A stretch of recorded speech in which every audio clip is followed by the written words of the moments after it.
So ito na mga ka-dreamers yung ating na-harvest ngayon kasama si Mama. Ayan. Inilapag na namin dito sa aming munting tahanan. Dito na mismo sa semento. Tungto ako kanina sa kamuti na yon. Akala ko kalahating kilo lang. Ayan mga ka-dreamers.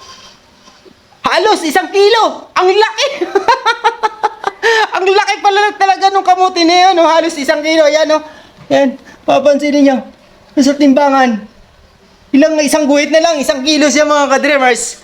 Kaya, praise God, kahit pa paano. At ito ngayon, yung mga nakabook sa atin ay lilinisin pa namin ito ni Mama. Tatanggalan namin ng lupa kasi kumapit yung lupa, yung putik dahil sa maulan po yung pag-harvest natin ngayong araw na ito. Saka natin siya titimbangin. Hanggang 5 kilo lang muna yung mga nag-order. Di tayo makapagbigay ng 10 kilo 5 kilos lang muna.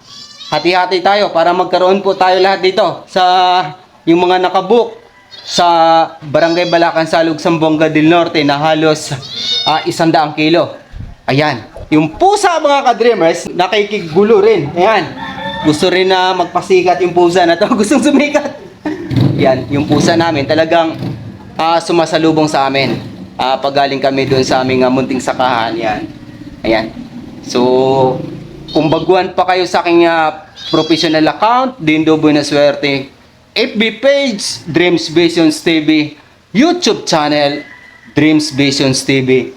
Maaari nyo po akong tulungan sa pamamagitan ng inyong pag-follow at pag-subscribe. Hanggang sa muli, maraming salamat sa pakikinig at pag-subscribe. Papuri sa Diyos, sa ngalan ng Ama, ng Anak, at ng Espiritu Santo. Amen. God bless!